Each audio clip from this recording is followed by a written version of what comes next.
You're listening to the Savage Lovecast, Dan Savage's sex and relationship show for grown-ups. If you're under 18, get out of here, young'un. Have you been naughty or nice?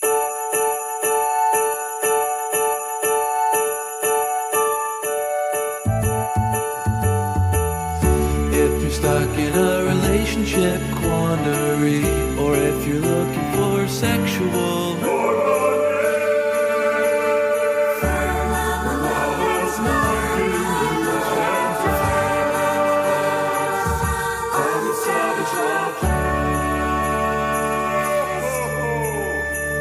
There's one shopping day left until Christmas, if Christmas is a thing you do. And that shopping day is today. Today is December 24th, Christmas Eve. Merry Christmas to all who celebrate. Hanukkah kicks off tomorrow, which makes this Hanukkah Eve as well, which I'm not sure is a thing. But to our Jewish listeners out there, you have one shopping day left too. But we've all got 21 shopping days left until our favorite holiday rolls around, the Feast of the Ass. The Feast of the Ass is celebrated on January 14th every year. Or it was. The Feast of the Ass is an old Catholic feast day, a holiday on which Catholics remembered and celebrated the flight of the Holy Family into Egypt. Mary and the baby Jesus rode there on the back of a donkey, an ass, and it was a holiday meant to celebrate the donkey's role. The Feast of the Ass fell out of favor a few centuries ago. It kind of disappeared from the calendar, which was too bad. Those medieval Catholics, they were onto something. We need a holiday during the dark days that fall between Christmas and St. Valentine's Day. We need something to look forward to. And the Feast of the Ass used to be that thing. And since Catholics aren't using it anymore, I propose we make it that thing again, which is why we are bringing Feast of the Ass back. I've been wishing everyone a happy Feast of the Ass around here for the last few years, but this year we're going all in. We are going to make Feast of the Ass the mid-January holiday we all need. To do that, we got to give the Feast of the Ass the things all holidays have. And what do all holidays have? What do all holidays need? The 4 M's: mascots, munchies, music, and merch. You know, holidays arrived when it's been commercialized, so we're going to do merch first. Beautiful Feast of the Ass hats and t-shirts are available now at savage.love/shop. And they have a donkey on them, an ass, because Feast of the Ass is plausible deniability here. It's still all about the donkey, wink, wink, nudge, nudge. The donkey on the t-shirt and the hat makes it possible for you to wear your Feast of the Ass hat in public. And if anyone gives you grief, you just tell them what medieval Catholics told priests on January 14th every year. It's all about the donkey, Father, all about the donkey. If you're thinking about something else when you hear somebody say Feast of the Ass, or you see somebody in a Feast of the Ass t-shirt, that's on you. Now, mascots. Very important. Christmas has St. Nicholas. Valentine's Day has St. Valentine. A little on the nose there. Easter has Peter Cottontail, a.k.a. the Easter Bunny. July 4th has Uncle Sam. New Year's Eve has 2, Father Time and Baby New Year. And the Feast of the Ass has Buddy. Buddy. The Feast of the Ass donkey. That's who's on our Feast of the Ass hats and t-shirts. And just like Santa Claus has a wife, Mrs. Claus, Buddy has a girlfriend. Buddy has a honey, whose name is Rose. Buddy and Rose. Rose, Buddy. The Feast of the Ass donkeys. Now, munchies. All big-time holidays have special treats associated with them. Christmas has Christmas cookies, gingerbread houses. Easter has chocolate eggs, marshmallow peeps. St. Valentine's Day has those sweethearts candies with the little messages on them and heart-shaped boxes of chocolate. I was brainstorming with a friend, another Catholic boy, what the Feast of the Ass special treat could be, and he's a candy and pastry person, who suggested Feast of the Ass sticky buns, which sounded good, but then we both remembered sticky buns already have a holiday on Good Friday, the Friday before Easter, the Friday Jesus gets nailed to the cross. Snuff Friday, Good Friday. Catholics give warm buns with white frosting crosses on them, meant to symbolize the suffering of Christ on the cross for our sins. So as kids, we were encouraged to eat these delicious buns while we sat and contemplated Jesus being slowly tortured to death by hot Roman soldiers in little leather mini skirts. You know, when you think about it, kids who were raised Catholic that didn't turn out kinky when they grew up, those kids were the freaks. All right, so that was a long way of me saying no to sticky buns at the Feast of the Ass treat, even though it seems kind of obvious. Instead, we are going with something that will seem just as obvious after I say it out loud. Glazed bunt cakes. Bunt cakes were invented in Minnesota in 1950 by David Dahlquist, who worked at the Nordic Ware Bakeware Company. And as of yesterday, bunt cakes weren't strongly associated with any given holiday. But as of today, as of right now, glazed bunt cakes are the traditional Feast of the Ass treat. They are the gift you give to the person whose ass you want to feast on. We're not selling bunt cakes in our merch store, but we do have a bunt cake recommendation. I asked my followers on Blue Sky to recommend bakeries that ship good bunt cakes, delicious ones, glazed ones. And Tracy jumped in to recommend a local woman-owned bakery in Louisville, Kentucky that makes and ships the best glazed orange bunt cake that Tracy has ever tasted. The name of this baker, that cinched the deal, the name of this bakery, sissycakes.com. So we are unofficially partnering with sissycakes.com. They don't know we're doing this. They're going to find out, I bet. We are encouraging people who want to send glazed bunt cakes to their Feast of the Ass sweethearts to get your bunt cakes at sissycakes.com. The orange juice cake, Tracy says it's amazing. The bourbon orange cake looks good too, as does the Kentucky nut cake. All bunts, all glazed, all the official cakes, sort of unofficial cakes, actually, of Feast of the Ass. Last thing we're going to need, and we're also going to need to crowdsource this, music. A song. All the best holidays have a song, usually featuring the holiday's mascot. Peter Cottontail has a song. Here comes Peter Cottontail, hopping down the bunny trail. Hippity hopping, Easter's on its way. Santa Claus has so many songs. This one's my favorite. You better watch out, you better not cry, you better not pout, I'm telling you why. Santa Claus is coming to town. And for Feast of the Ass, we need a song for Buddy. You know, all the best Christmas carols were written by Jews. Let It Snow, Santa Baby, Walking in a Winter Wonderland, Chestnuts Roasting on an Open Fire, Silver Bells. It's the most wonderful time of the year and more. So if you're listening and you're Jewish and you're a singer-songwriter and you need something to do this week besides Hanukkah, because how long does it take to light a candle and spin a dreidel?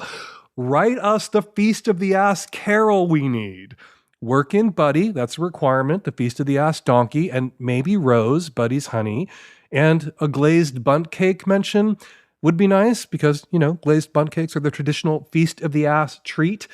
And if you can get it to us by January 10th, and it's good, we will play it on the show that comes out on January 14th. Yes, January 14th, Feast of the Ass this year falls on a Tuesday. I realize it doesn't sound like a lot of time to write a song, but Mariah Carey and her writing partner, they wrote All I Want for Christmas Is You in 15 minutes. If they could do it in 15 minutes, they could write that song in 15 minutes. You can bust out a Feast of the Ass carol in 2 weeks. I'm confident that we, you out there listening, and all of us here at the Lovecasting, I'm confident that we can do for Feast of the Ass what we've already done for pegging and monogamish and GGG. We can launch it. We can make it happen. We can bring Feast of the Ass back by getting the merch, eating the cake, and writing the song. The Feast of the Ass, it may not be able to compete with Christmas because we all know what Christmas is. It's the most wonderful time of the year, with the kids jingle belling and everyone telling you be of good cheer. It's the most wonderful time of the year. But Feast of the Ass could become the second most wonderful time of the year, or the best time you're going to have in January, particularly this January, the bright spot we all need to lift our spirits during those dismal weeks between Christmas and Valentine's Day, which are probably going to be a little extra dismal this year. So let's have some fun by figuring out who we want to send those glazed bunt cakes to and those t-shirts and those hats and who we want to spend January 14th with this year celebrating the Feast of the Ass. And hey, figuring out who you want to send a glazed bundt cake to on January 14th is a pretty good way of figuring out who you want to spend Valentine's Day with on February 14th. The Feast of the Ass, it's coming, people. Dare I say it? Let's all make the Feast of the Ass great again. All right, coming up on today's show, tons of your Qs, lots of my As, and joining me on the Magnum, Dr. Elena Janega, medieval historian who specializes in sexuality, gender, culture, and empire, returns to the show. I invited Dr. Janega back to talk about the importance of holidays like Feast of the Ass to the people who once celebrated it. What did it mean? Where did it go? And am I allowed? Are we allowed, since the Catholic Church isn't using Feast of the Ass anymore, are we allowed to take this holiday about one biblical ass and turn it into a holiday about eating ass? All right, let's get to your first call. This episode of the Savage Lovecast is brought to you by Adam and Eve. Right now, go to adamandeve.com/savage and pick any 4 sex toys for just $20. This is such a great deal. Go to adamandeve.com/savage right now without delay and get what's coming to you. This episode of the Savage Lovecast is brought to you by Dipsea. Dipsea is an app full of hundreds of short, sexy audio stories designed by women for women. Get an extended 30-day free trial when you go to dipseastories.com/savage. This episode is brought to you by Field, an app where curious people come to connect. Download Field on the App Store or Google Play and find out why so many of my listeners are already using it. Hi, Dan. So I'm in a semi-new relationship with a great guy. We have great sex, but he's into BDSM. And I'm a total novice when it comes to this type of sex. I think the most dominant thing about me in bed thus far is that I am a top. I can take control, but not to the level that I think he probably enjoys. I've already started the process of having a dialogue with him about this, just to see where he is at with it. But I want to get educated. I want to learn more about it. There are lots of books out there that you could read about kink, about BDSM, about dominance and submission, Playing Well with Others, Lee Harrington and Melina Williams, The Funny Dom's Guide to Kink by The Funny Dom, Different Loving, a classic, The World of Sexual Dominance and Submission by William Brame, Gloria Brame, and John Jacobs, SM 101 by Jay Wiseman, another classic BDSM, Dom Sub SM educational book. But the book you really got to crack open is Your Boyfriend. Like, you can't read about a scene or a kink or the way something could go in somebody else's sex life or somebody else's dungeon or relationship or dynamic and then just throw that at your boyfriend. You say you've already started a dialogue. All right, grab a couple of these books, read some other books, get online. There's lots of online tutorials. There are literally kink education accounts on Instagram that have to use a lot of euphemisms, lest Instagram's algorithms toss them off, where you can get a kind of general idea of what might be expected of you if you're going to move into a more dominant role. And top is a good place to start, but there are lots of subtops out there. Hey there, subtops, you exist, you're valid. So just the fact that you're a top when it comes to anal sex doesn't mean that being dominant necessarily will speak to you or work for you. That said, as I've said 100 million times on this program, there are 2 kinds of guys you meet at IML or MAL or Folsom, Berlin, Folsom, San Francisco. You meet the guys who are tying themselves up when they were 12, and you meet the guys who fell in love with those guys a decade or more later. But still, there are a lot of people out there who are in the dominant role, who landed in that role, who grew into that role because they met somebody who was a sub. And then it really is a little bit of a paradox because the sub has to lead. He has to show you what works for him. He has to share his fantasies with you, what your boyfriend can't do. And what I worry he might be doing if this dialogue is difficult to have, if you're embarking on this dialogue and it feels like you're pulling teeth or begging him for information, is he can't ask you to go read Larry Townsend's The Leatherman's Handbook from 1970 something and guess what it is in that giant book of kink play scene scenarios. That's really an old guard Leatherman kind of SM manual. Might work for him, and then just try it. He can't ask you to take a shot, to fire blind. He's got to, with you, create some scenes he'd like to explore, some marks. You as the dom, as his fantasy dom, will, at least the first few dozen times you play, have to hit, and then you'll get an idea of what works for him, what he responds to, and you can begin to improvise. You can begin to, they call it in BDSM, push the envelope. Then you can begin to roll out slowly, while soliciting consent in the scene in a dominant way, some surprises for him, some things that you have a good sense he might like based on the things you've already done that you know he liked because he told you he liked them and wanted to do them.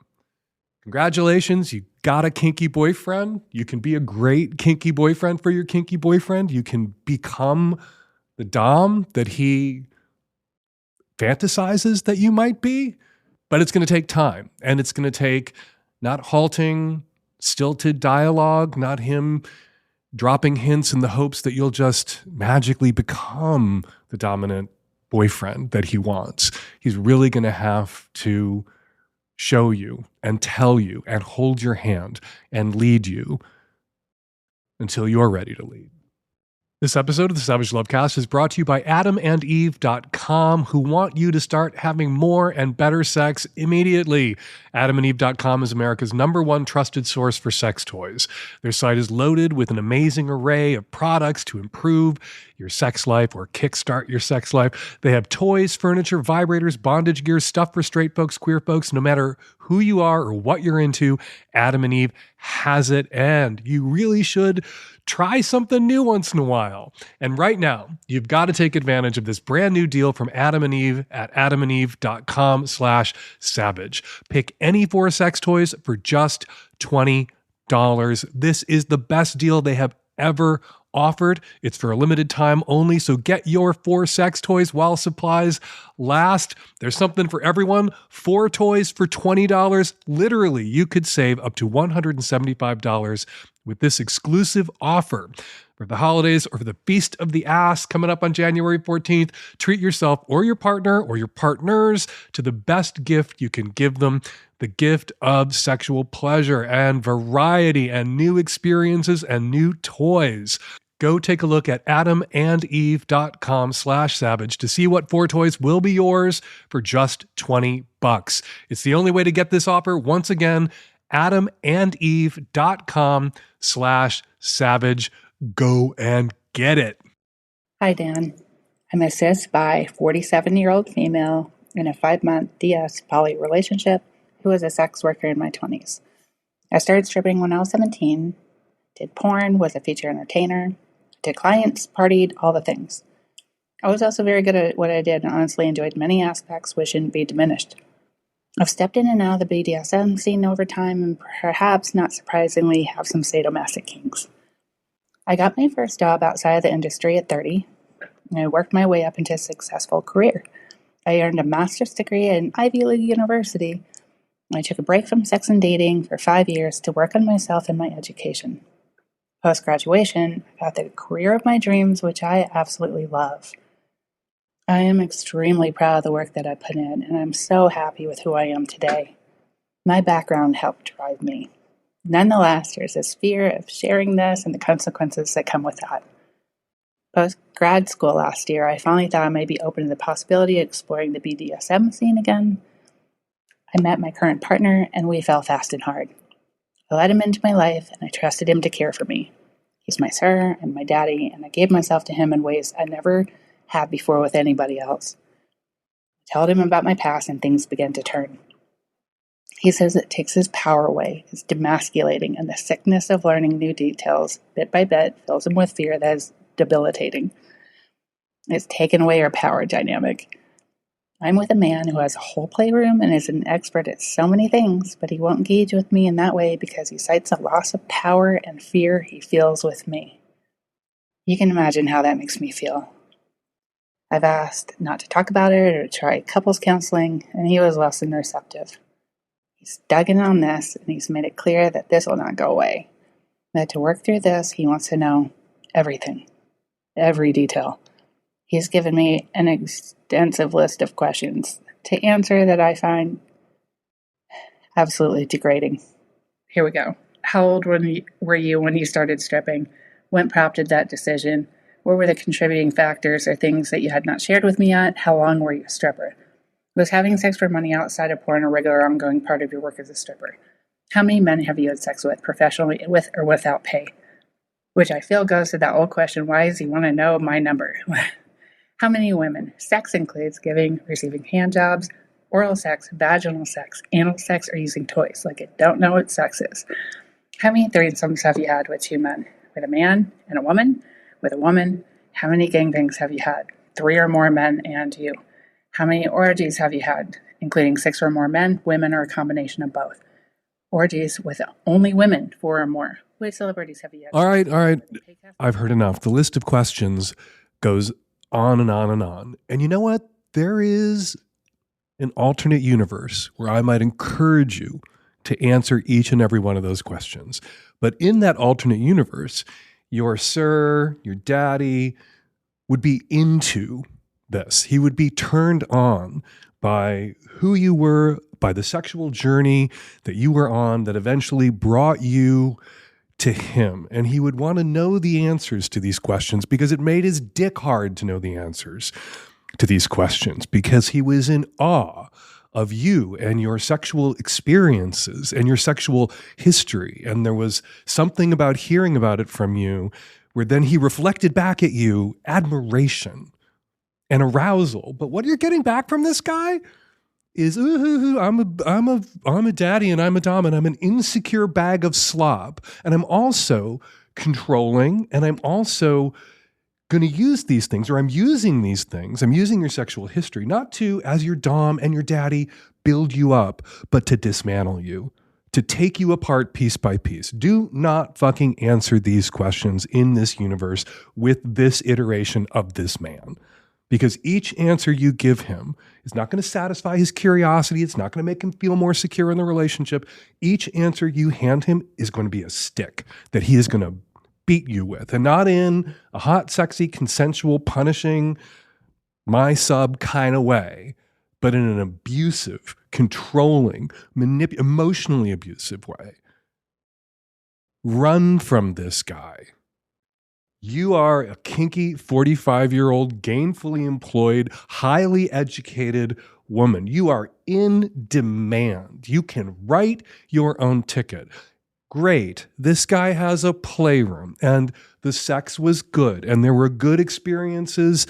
You can look back at this relationship when you end it as a semi-successful STR. It was good for as long as it was good. And then something came up that disqualified him from being in your life. And this is it. And in a way, this is a favor that your sexual history is doing you by identifying him as somebody that you can't trust with the power you've invested in him.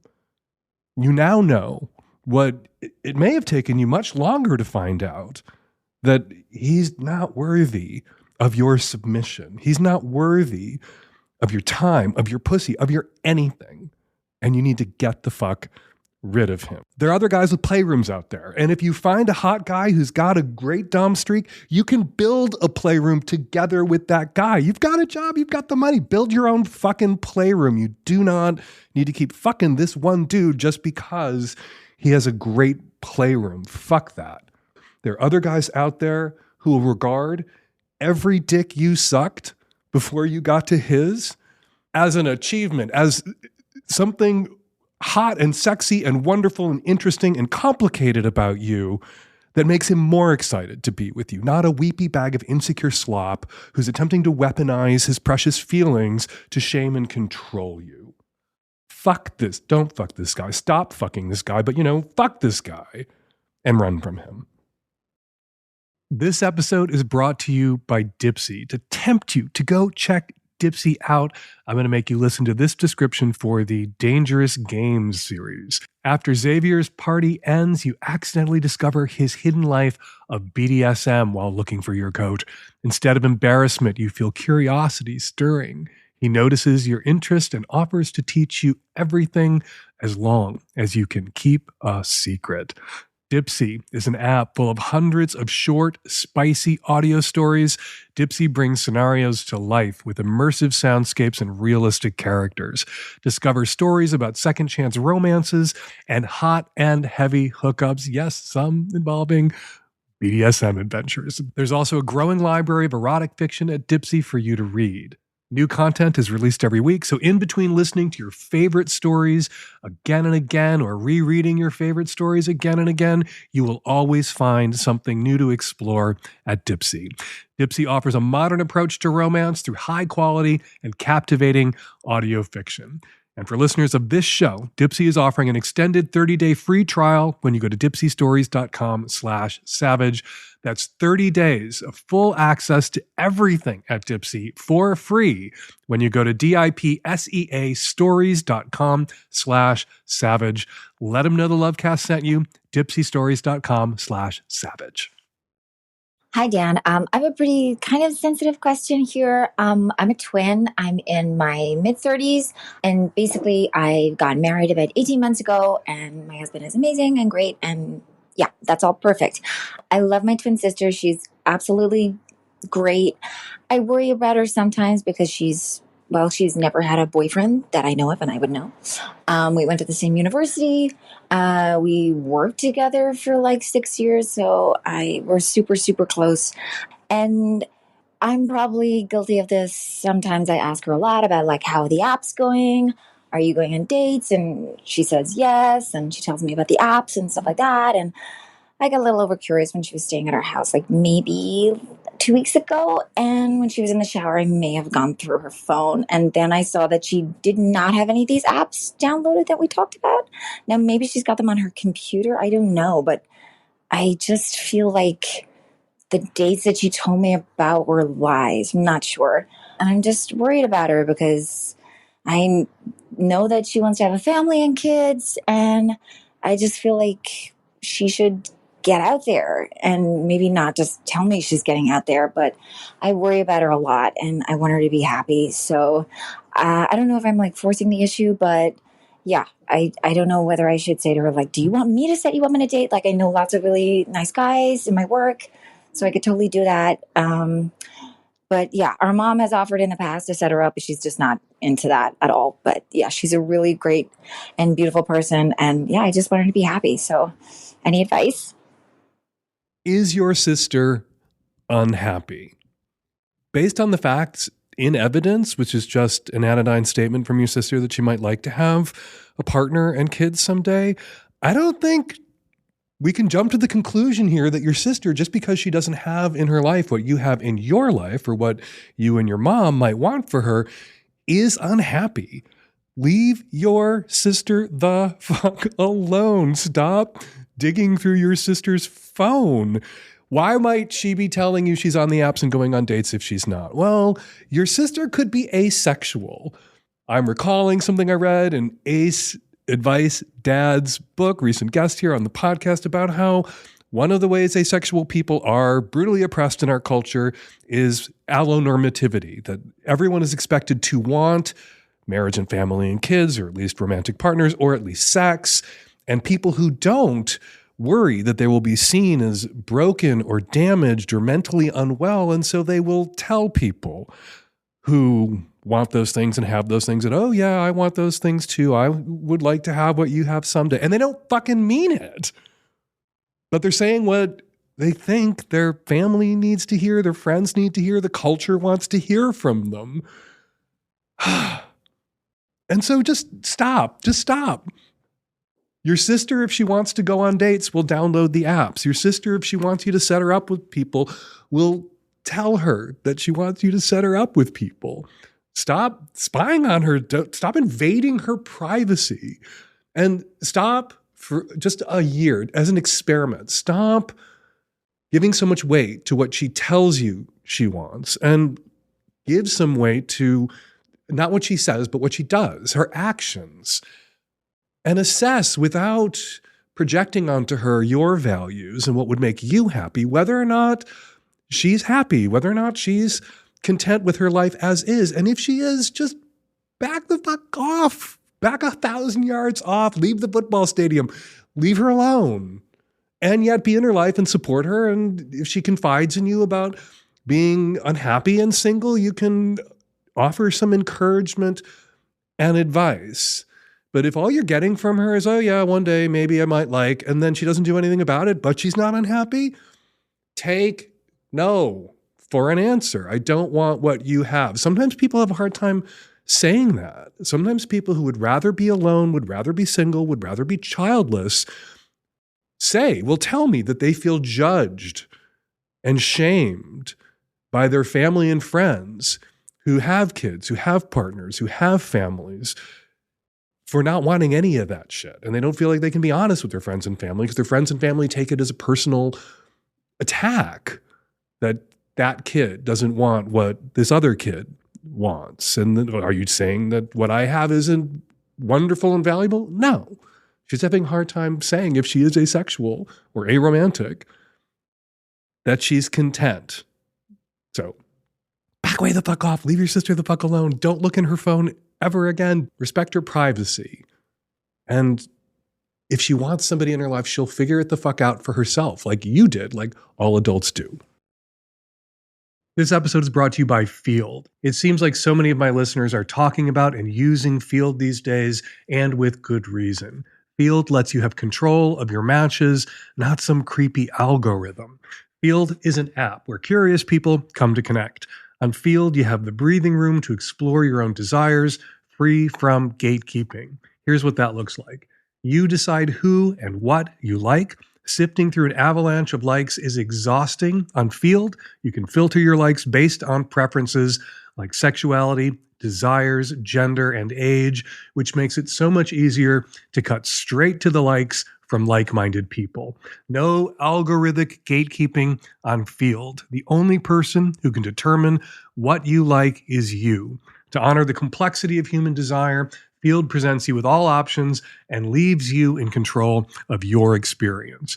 No pressure to swipe. If you happen to skip someone's profile, you can always ask to go back or undo your dislike at no extra cost. And you can bring your people along. Field's new Constellation features lets you link profiles with your friends and lovers, so new connections will see who you are within your social context. Start a group chat and find your people with your people.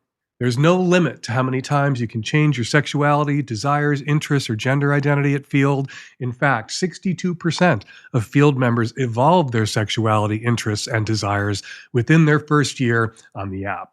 Whether you just moved to a new city and need to find a new community, or you're traveling and looking to meet new people, you can find a new bestie at Field. Download Field on the App Store or Google Play. If you've been wondering about Field because you've heard so much about Field on this show from callers, not just from hosts, I, Dan Savage, recommend that you finally give Field a try yourself. Hi, Dan. I have a question. It's not about my life, but it's about what I hear in the world, which is lube, lube, lube for women vaginally. And I think it's really sad because it makes me feel like a lot of women are having sex without being excited about it. And I can understand why. There's all tons of traumas and fears. But like, damn, is the advice really just have sex anyway? Like, I feel that all this lube is like missing the point of getting turned on. And why is that never addressed? I think that the majority of these women are just in a nervous state. Am I completely way off? I just feel like the advice should be like, not fuck your feelings, which is what lube feels like to me. I kind of get it. Like, just start doing it and then maybe you'll like it when you're doing it, so you'll be less nervous next time.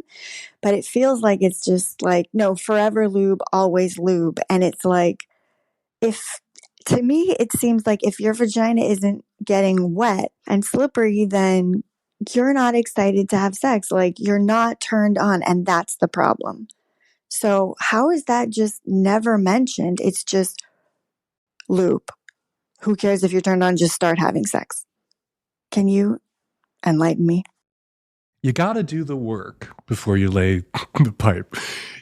You do have to engage in foreplay. When we talk about using lube for anal, that doesn't preclude, doesn't foreclose, it doesn't get anybody off the hook of engaging in anal foreplay. Why am I talking about butts when you're asking me about vaginas? I have a butt bias here, and that may sometimes contribute to my lube thing.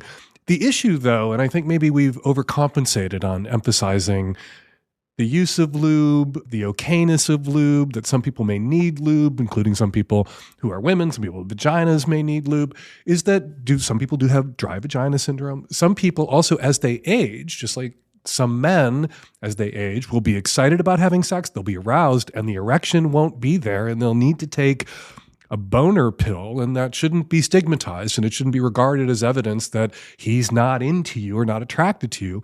Similarly, on the flip side, there are women who, as they age, produce less lubrication. They're still aroused, they're still excited, they still want to have sex, their partner is still doing the work before laying the pipe, and they need to supplement the vaginal lubrication that they're creating, that their arousal is creating them, with a little extra lube because of aging. That said, you're absolutely correct. Maybe this emphasis on normalizing the use of lube, not just for butt sex, where it was always normalized, but also for vaginal intercourse, is putting it in some people's heads that they can skip right to penetration. And the answer to that is no. You have to engage in foreplay. You have to go down on a woman. You have to do the things that you know that you can do because you're established partners in the context of this relationship, or with a new partner who's giving you the info. You need to invest in turning this person on. Yeah, you shouldn't just cut to dumping lube all over somebody's crotch and throwing your dick into them, whether you're having vaginal intercourse or anal intercourse. No, you need to do the work, and you need to be invested in their arousal. I don't know how somebody sticks their dick into a person who isn't excited about finally getting that dick stuck into them. That's a very important component. I am a dick-having person, and I like to top, and it's a really important component for me that the person is not just able, but ready, willing, and able, and excited about getting to penetration. So the point you make is absolutely correct. We don't want people out there putting a 50-gallon drum of lube next to their bed and thinking they do not have to engage in foreplay with their female partners. They do. A word about maintenance sex. Sometimes people have sex that they're not that excited about having. Sometimes people have sex, they choose to have sex, even though it's not the sex they want to have. They just want to be there for their partner. They want to do their duty, and hopefully that's reciprocated. There are times when their partner comes through for them when the partner isn't horny and they are. And that may be a time you want some supplemental lube. My position, however, on maintenance sex is that maintenance sex shouldn't be penetrative sex. That if you're asking for maintenance sex and your partner, whether they have a dick or a vagina, is coming through with some maintenance sex, that is assisted masturbation. That is not penetration. Maintenance sex shouldn't be, you get to fuck me, and I'm not particularly excited about getting fucked. Because it's no fun to get fucked when you're not excited about getting fucked. And you shouldn't want to fuck somebody who isn't excited about getting fucked by you at that moment. A hand job, some oral, they sit on your face and you have a wank. There are lots of ways that you can engage in maintenance sex with a partner who's being indulgent without expecting them to sit on your dick or take your dick. And the bonus to being, folks out there who are having maintenance sex, the bonus to being not a pouty brat when you're getting that kind of maintenance sex, when you're getting the hand job or your partner is sitting on your face, maybe with their underwear on because they don't even want your tongue penetrating them, but they are being present for you and indulgent and patient, is every once in a while that they will begin to get excited. And that maintenance, non-penetrative sex will become the penetrative sex you might have hoped it would be. But it can only become if you're chill about non-penetrative maintenance sex being the maintenance sex you're getting most of the time during maintenance sex. Anyway, caller, yes. Lube is great. Lube is important. Doesn't take the place of making sure your partner is thoroughly aroused. Some thoroughly aroused partners do need a little extra lube, just like some thoroughly aroused dudes do need that boner pill. Hi, Dan. I am a cisgender woman, and I am in a relationship with a cis man. We have been together almost a year, and we have a pretty fun, open, explorative sex life that involves a little bit of kink and BDSM. We have been talking lately about some of our fantasies, and one of the things that keeps coming up is my boyfriend has a desire to have a threesome with me and a trans woman and would really be turned on by that. I am more interested in a situation that would involve like an MMF threesome, but he's not as excited about that. So we're kind of missing the mark here on this.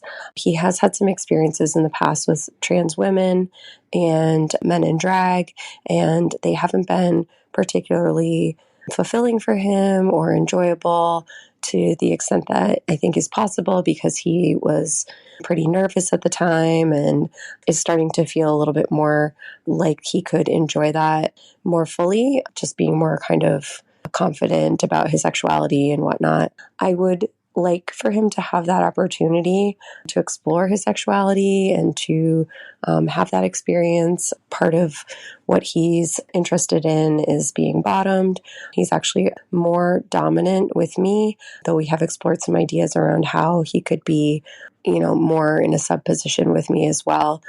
We are talking a lot about this, but really are looking for any kind of ideas about how to satisfy some of his interests and explore his sexuality. We are in a monogamous relationship. It does not appeal to me to have him go and explore this on his own. I think it would be something I'd like to do between us. I think he feels more comfortable with that as well. So any ideas that you might suggest for us would be welcome. We are definitely looking for ways to kind of keep things exciting and also really lean into some of the things that we're thinking about, and in particular, explore some of these fantasies. If the obvious compromise hasn't occurred to you, which is have the threesome he'd like to have with a trans woman, and then also have the threesome you'd like to have with two men, take turns, reciprocate. Maybe you get to have yours first, since what's driving his interest in these threesomes is being with a trans woman. You might want yours to go first so that he doesn't suddenly develop cold feet or scruples about your monogamous relationship after he gets his. A little transactional, a little trust your mother but cut the cards, but good advice. There is another compromised position, though, which is there are all of these, some of them porn stars, some of them sex workers, some of them just people living and existing in the world who identify now as femboys. And some of them are, look, some of everybody, some of them are fucking stunning. And they are very girly in a way that might work for your boyfriend because they're maybe on that trans drag femme spectrum to the point where the dick attached to them is exonerated from masculinity or maleness, to the point that he can see bottoming for that person he perceives as femme or feminine or a woman. And it would still be man enough, boy enough for you to enjoy as a man. Find a femboy where your boyfriend grooves on his femininity and you get to groove on his masculinity, and meet each other halfway. Might be a taller order to find a femboy who works for him in that way, your boyfriend in that way, and works for you in the way that you would like a man or a masculine person to work for you. Which brings us back to the solution here is to take fucking turns. The thing about three-ways is usually the first ain't great. It's why a lot of people never have another one. The more you have them, the more you learn about yourself, the more you learn to communicate with your partner about what worked or doesn't work. And there's conversations you should have in advance of that three-way, including with the person you're having the three-way with, about taking breaks, about the inevitability that the three-way becomes at certain points a two-way, and then what? The person outside the two-way enjoys the show, or the person outside the two-way taps in, or asks everybody to take a little break so you can recombine in a threesome position where everybody's getting some attention. You need to have those conversations in advance of the three-way. But if you have the three-way, even if the first one isn't great, it's a little awkward, even if somebody's feelings got hurt, there's a little something you have to process afterwards, that sets you up for a more successful second or third three-way. So have the one he wants to have, or have the one you want to have first, then have the one he wants to have, and you'll both be happy and still monogamous, but monogamish. You will be monogamous with an asterisk. It is funny how people sometimes define monogamy to mean not I am sexually exclusive with this person, but this person and I only have sex together. Sometimes we have sex with other people together, but only together. I love that definition of monogamy, and I endorse it. All right, time for listener feedback. First up, some of the comments left on last week's show in the very lively comment threads at savage.love. Says Shalma M. I'm usually nodding in agreement with Dan, but this episode was not it. The woman who divorced her thirst trap following husband isn't crazy. Every straight man I've dated who follows thirst traps online has issues. Sure, it's perfectly normal to want to look at attractive people, but it's okay to not want to be with someone who is pathologically into that. All right, just quickly, the caller who got dumped by his girlfriend, not his wife, followed a handful of women on his alt. Women posting thirst traps, not porn. I don't think that's pathological behavior.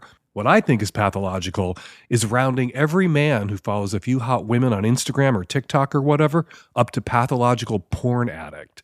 Says Andrew, about the guy who thought he couldn't see his cop boyfriend over the holidays because his cop boyfriend was closeted when his cop boyfriend was actually living an openly gay life in the suburbs with his husband.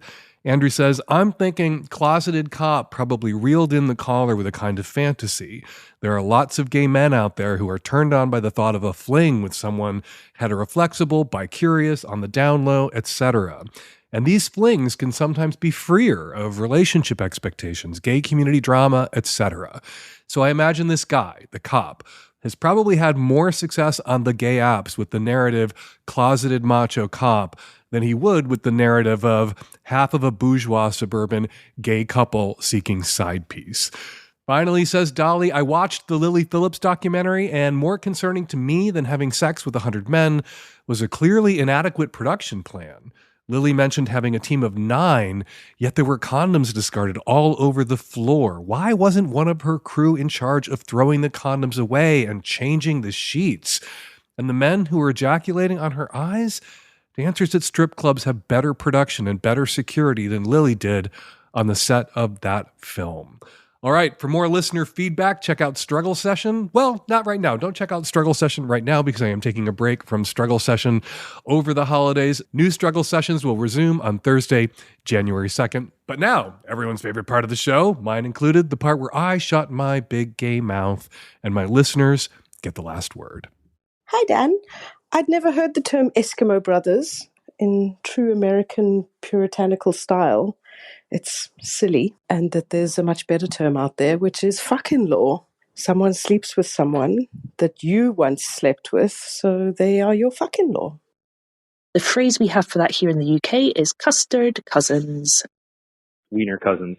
I've always used the term macho brothers, like we're just eating off of the same plate. I don't know about guys sleeping with the same women, but when my girlfriends and I share the same dick, we call each other salami sisters. I find a solid passion against this term as I am Inupiaq. I'm part of the most northern tribe in Alaska. So specifically, terms that caricaturize my tribe and my people just absolutely piss me off. I think I've got the perfect term for what Eskimo Brothers is trying to communicate, and it's just not describing people based on who you fucked. I think it's really weird when people do this because it almost seems like two dogs that peed on the same tree. Like there's some ownership to it. Like you and me have something in common. We fucked the same person. I think it just should be retired, and maybe we don't describe people by who we've fucked in common. But thanks for retiring the term Eskimo Brothers, everyone. And we're going to leave it there. We've got 3 ways for you to get us your questions and comments for future shows. You can record and upload your question or comment directly onto our website at savage.love/askdan, or you can make a voice memo on your very own phone and email it to us at q@savage.love, or you can call our landline 206-302-2064. Feast of the Ass merch on sale now at savage.love/shop, along with Fuck First mugs, Savage Love hoodies, and t-shirts. Order your Feast of the Ass t-shirts and trucker hats right now, and they will arrive by January 14th, again at savage.love/shop. Magnum subscriptions are still half off for the rest of the year when you give a Magnum sub as a gift. Head on over to savage.love, click on gift, and speaking of gifts, micro listeners, watch your feed on Friday. We're going to be releasing some special content just for you. 23 new films selected for part 1 of Hump's 20th anniversary film festival. Hump is screening in 40 cities in 2025. Watch the trailer and get your tickets at humpfilmfest.com. Follow me on Instagram and Threads at Dan Savage. Follow me at Blue Sky at Dan Savage. Learn more about Dr. Eleanor Janaga's work, eleanorjanega.com. She's Dr. Eleanor Janega on Threads and Instagram, and on Blue Sky at Going Medieval. The Savage Lovecast is produced every week by Nancy Hertunian, and me and Nancy and the tech-savvy at-risk youth will all be back at you next week on an installment of the Savage Lovecast. Thank you for downloading, and when you get your Feast of the Ass merch, send me a picture of it at me on Instagram when you get your Feast of the Ass t-shirt so I can repost you. Thanks, everybody. Have a great Christmas. Happy Hanukkah. We'll be back at you next week.